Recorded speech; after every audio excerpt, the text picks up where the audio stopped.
En nuestros estudios a la doctora Nancy Auquilla. Ella es médica, académica de Ciencias de la Salud, tiene un PhD y es candidata al rectorado de la Universidad de Cuenca. Doctora Auquilla, bienvenida. ¿Qué es lo que está pasando en la Universidad de Cuenca? ¿Cómo se ha llegado a este hecho sin precedentes de una intervención de la justicia que ha detenido un proceso electoral en la universidad?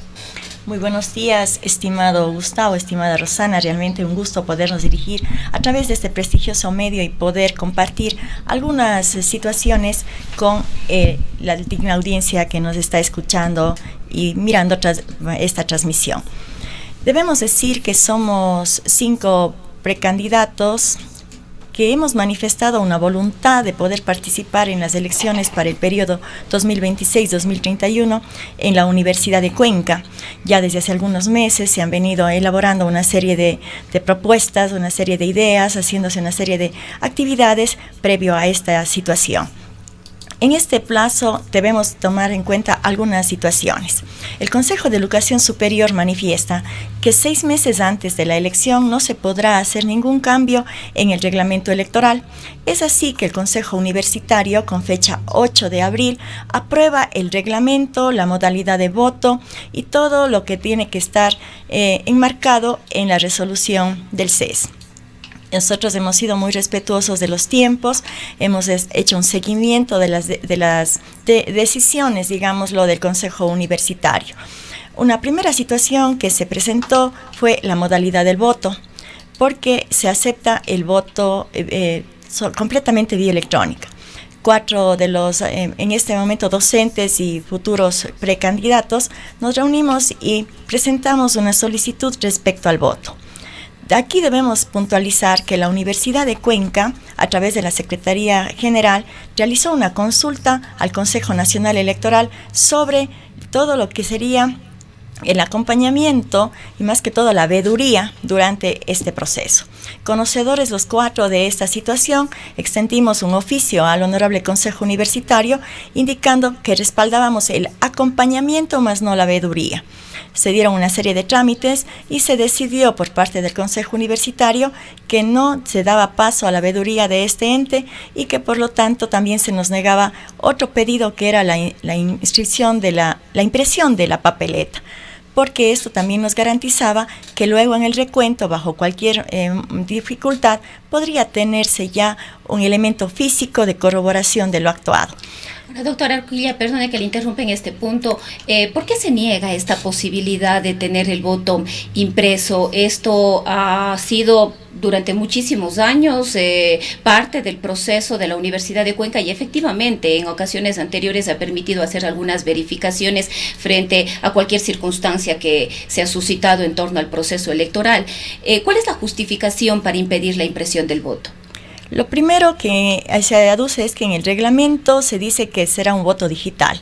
A pesar de nosotros haber corroborado varias veces el hecho de que lo digital es la votación, pero también lo digital es una impresión.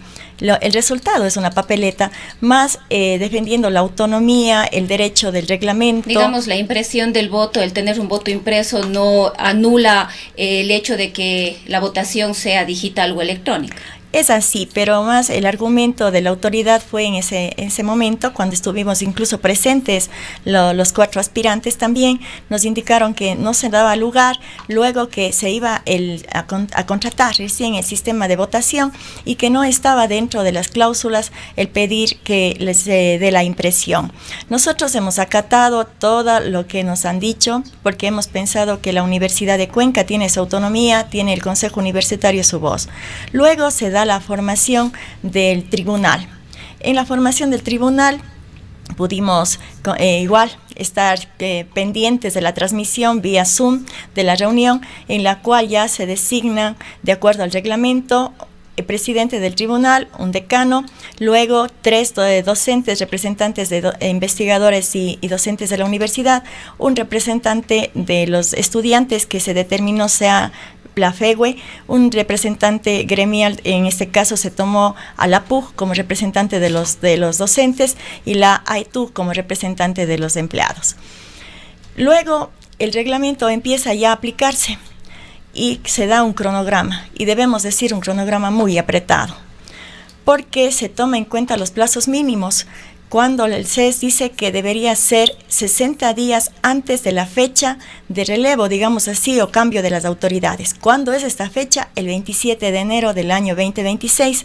Entonces, la universidad toma el límite de 60 días, en el cual corre ya el cronograma, la notificación al CES, la aplicación de los reglamentos, y nos dan unos tiempos de acuerdo a esto para lo que sería recolección de firmas, inscripción de candidaturas, luego declaración de idoneidad, luego si alguna lista tiene un candidato que no cumple los requisitos, tiene 72 horas para poder enmendar. Todo esto nos da un tiempo tan corto que, de acuerdo al cronograma anterior, teníamos solamente 11 días de campaña, desde el 1 hasta el 15 de diciembre, pero tomando en cuenta que eran 2 fines de semana. Entonces, la primera situación es un cronograma muy apretado y un reglamento en donde sí falta claridad, sobre todo en un punto. Estos cambios, estos temas que han generado polémica, de alguna manera señalan un direccionamiento hacia alguna candidatura. El tema es que la situación está dada reglamentariamente y los vacíos que existen allí pueden hacer aparecer como que hay favoritismo, hay restricción, hay limitación de derechos, pero hay una situación que el mismo reglamento contempla, que solamente nos dicen, por ejemplo, la inscripción. Llegada el día de la inscripción, la lista número 1, que el que tenga las firmas, estas serán aprobadas. ¿Cuál es la dificultad? Al ser 5 aspirantes, 4 que ya presentamos la inscripción bajo el sistema que nos fue indicado, ¿cómo garantizar que la llegada? Nunca estuvo determinado, nunca estuvo escrito, pero sin embargo hay una transitoria quinta en el mismo reglamento que dice que todo aquello que no esté contemplado será resuelto por el Tribunal Electoral. Nosotros hemos preguntado verbalmente cómo iba a ser la inscripción y luego pues no hubo ningún manejo claro de cómo tenía que ser.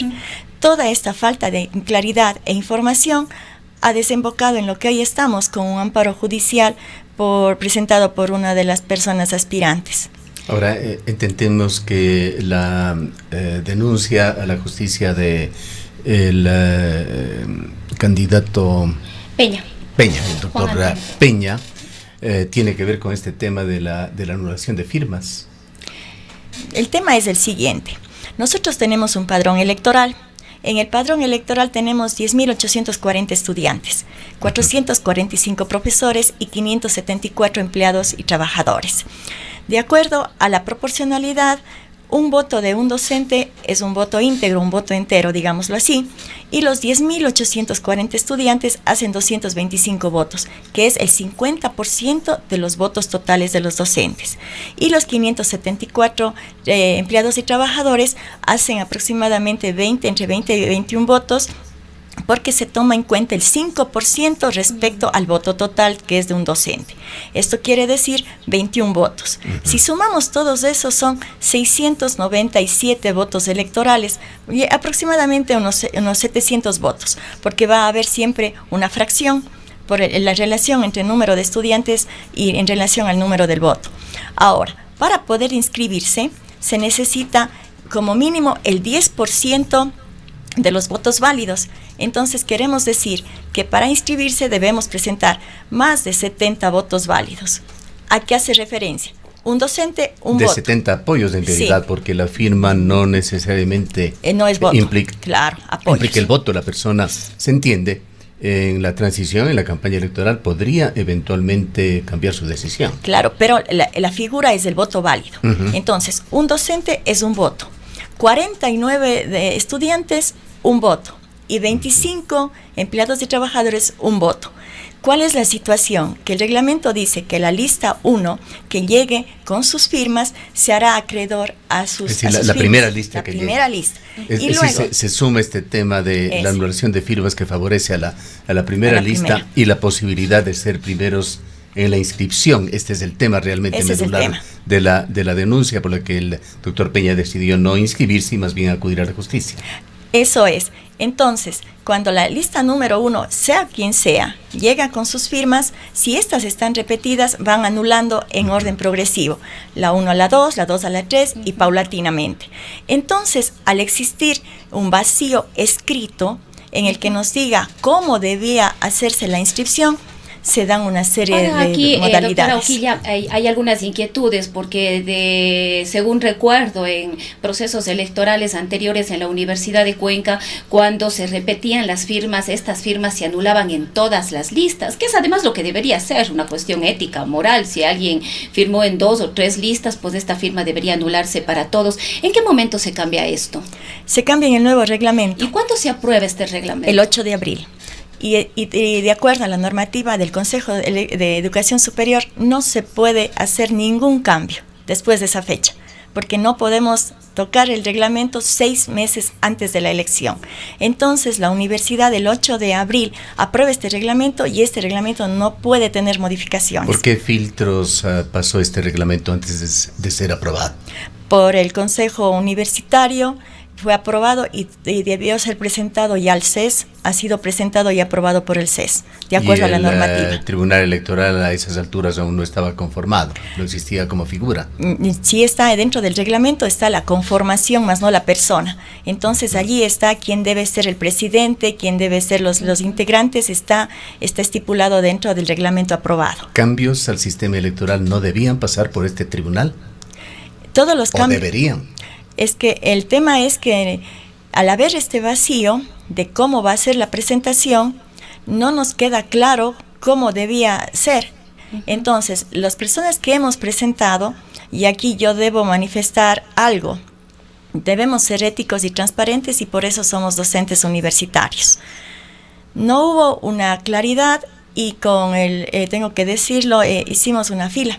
Y es a lo que usted se refiere, Rosana, cuando dice que se pernoctó, se estuvo allí, se estuvo en las instalaciones. Ahora, quizás esto se da porque históricamente en la Universidad de Cuenca, además así estaba establecido que cuando se convoca ya inscripciones, las listas interesadas se irían inscribiendo acorde a cómo van llegando. Y quizás eso ocurre incluso a nivel de todos los procesos electorales en el ámbito local, nacional. Esta situación se preveía que podía ser de la misma manera ahora, pero pocas horas antes de iniciar el proceso de inscripción, el tribunal emite una resolución. Esta resolución se emite con base a solicitudes que habían sido presentadas y en la cual no teníamos conocimiento todos en esa fecha. Entonces, se presentan con días de anticipación, una lista, otra lista, nosotros nos enteramos, también presentamos la solicitud, se presenta otra lista. O sea, ¿no se les comunicó de esta resolución oportunamente por parte del tribunal? No. Absolutamente no, nos llegamos a enterar que una lista ya presentó la otra y nosotros procedimos, al menos como Movimiento Reencuentro acá, a elaborar una solicitud el día 13. Pero debemos entender que todas las resoluciones que tome el Tribunal Electoral deben ser comunicadas a todos los interesados y ser publicadas además en su página web. El tribunal se reunió el día 13. El día 13 se reúne y da respuesta a todas las solicitudes que ya venían desde el 6 de noviembre, las del 12, las del 13 y algunos quipos de otro compañero que también hizo la consulta de cómo iba a ser la inscripción. Entonces el tema es que el tribunal se reúne el 13 y el 13 determina que por la orden de llegada de las inscripciones entonces sería la modalidad de la recepción de la solicitud. Nos ubican en el 1, 2, 3, 4 y de acuerdo a eso, dado que el Tribunal Supremo Electoral en este momento es el máximo organismo electoral sobre el Honorable Consejo Universitario, entonces nosotros hicimos caso a la disposición que fue comunicada el día 13 a las 10:30 de la noche, nos presentamos el día 14 y fuimos cumpliendo lo que ellos habían establecido. ¿Qué opina usted, doctora Oquilla, como precandidata de la judicialización de este proceso electoral? ¿Tiene empatía con la acción tomada por otro precandidato, el doctor Juan Peña? Bueno, yo pienso que no podríamos dar un juicio de valor ni a favor ni en contra, porque nosotros no, en primer lugar, queremos hacer alguna aclaración aquí a la comunidad universitaria. Nosotros no llegamos con alianzas, no llegamos con acuerdos, no llegamos con ninguna forma. Nuestra base de reencuentro acá es la ética, lo académico, lo científico y lo humano. Voy a hacer dos análisis. El primero, toda falta no digamos de transparencia, sino de comunicación, de un orden establecido, de una comunicación asertiva, oportuna y sobre todo indicada a todos, debería ser el horizonte y el norte siempre. Si esto falla en la cadena de comunicación, puede generar interpretaciones. Las interpretaciones pueden generar acciones y las acciones pueden generar abusos, limitaciones o en este caso sentimientos de vulneración de derechos.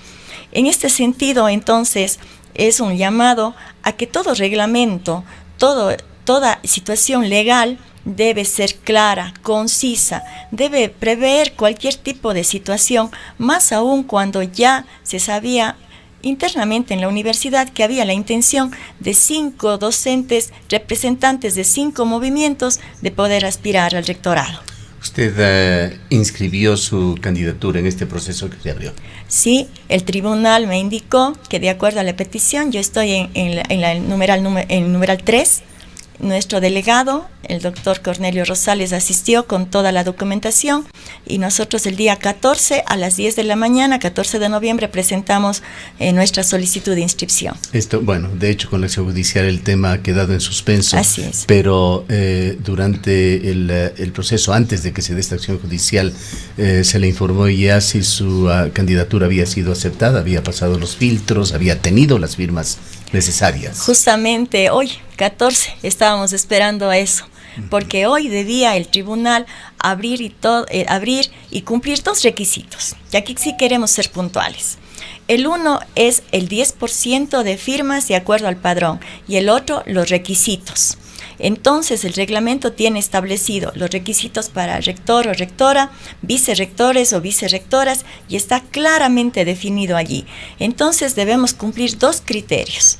Primero, para ser idóneos, debemos cumplir los requisitos cada candidato y luego el 10% del apoyo mediante las firmas con voto ponderado del padrón. Bueno, hoy esperábamos. La resolución nos dice que debemos esperar hasta el 27. Sabemos que la Universidad de Cuenca presentó un oficio a la señora jueza para que se adelante, pero el día de ayer no, se ha ratificado la fecha de que va a ser el 27 de noviembre, fecha a la cual deberemos esperar, porque si bien es cierto hemos recibido como terceros interesados que se nos ha indicado allí, hemos recibido las indicaciones del proceso. Es el momento del 27 en donde deberemos escuchar los alegatos de las partes y también nosotros deberemos como terceros interesados con su defensa, digamos, ir con la defensa. Todo esto sí ha generado a nivel universitario, a nivel del grupo, a nivel personal, a nivel social. Yo pienso que un cierto tipo de información, unos en favor, otros en contra, pero sobre todo la zozobra. ¿Prevé usted, doctora Uquilla, que se va a presentar un problema entre los jueces y el sistema universitario? Usted ha señalado, si me parece que le escuché el 8 de abril como fecha tras la cual no podía realizarse ninguna modificación en los reglamentos para esta elección. ¿Qué va a pasar si es que la justicia pide que se haga cualquier cambio? Y en todo caso, si es que hubiese cómo hacerlo, ¿qué propondría usted para evitar que decisiones administrativas se tomen sin diálogo ni consenso? Yo siempre, no siempre yo, todo el movimiento al que representa partimos de algo, de la ética, la democracia, la participación. Nosotros no nos atreveríamos a decir la democracia. No, hay que reconocer que no estuvo algo claro en la convocatoria. La disposición quinta le faculta al Tribunal Electoral tomar decisiones frente a imprevistos. Está allí en la transitoria. Eso es lo que posiblemente el tribunal lo presentará. Nosotros desde nuestro punto de vista, y este es el mensaje que le queremos dar a la comunidad universitaria, siempre vamos a buscar la democracia y la participación. ¿Por qué no llegar a los acuerdos y dejar participar a todos? Esa sería también una de las salidas, porque somos 5 precandidatos, en este momento todos seguimos siendo precandidatos, no somos candidatos ninguno. Hay la aspiración, se ha cumplido el recolectar las firmas, el hacer todo un plan de trabajo. En nuestro caso, el reencuentro acá hemos trabajado 2 años para prepararnos para este momento. Pienso que los otros compañeros también se han preparado. La democracia, la escucha asertiva, el respeto al otro y sobre todo el escuchar. Porque muchas veces se ha ido ya hablando sobre este tema y esperamos pues que la comunicación sea un pilar fundamental. Para finalizar, doctora Uquilla, ¿usted va a tener una posición pasiva o va a tomar alguna acción mientras las autoridades judiciales estudian y eventualmente deciden? Nosotros continuamos con nuestro plan de trabajo, con nuestro cronograma de actividades. Tenemos un cronograma que cada vez se hace más corto. Queremos decirle a la comunidad que nosotros como Movimiento Reencuentro acá seguimos trabajando, nos seguimos reuniendo, no nos podemos adelantar a decisiones judiciales que se vayan a tomar el 27. Ahora todo está en manos de la jueza. Lo que queremos decir es llamar a la tranquilidad, llamar no a la zozobra, que seamos éticos, que seamos firmes y que seamos consecuentes. Que cualquier comentario que hagamos no lo hagamos desde la visceralidad o desde el enojo, que lo hagamos desde la lectura legal, desde la lectura administrativa, la autonomía universitaria, la competencia legal, la LOES, la Constitución y todo lo que ello maneja. De nuestra parte, siempre será la ética, la transparencia, el llamado al diálogo, el llamado a la construcción, porque eso es lo que necesitamos como sociedad, como universidad, como país, porque si nos vamos a fragmentar en este momento, más de lo que ya se fragmenta a nivel nacional, imagínense llegar a fragmentarnos aún más en una institución centenaria con 158 años de la Universidad de Cuenca. Muchísimas gracias por su presencia. Esperemos que estos problemas se resuelvan de la mejor manera. Han escuchado a la doctora Nancia Uquilla, precandidata al rectorado de la Universidad de Cuenca. Son las 8:04.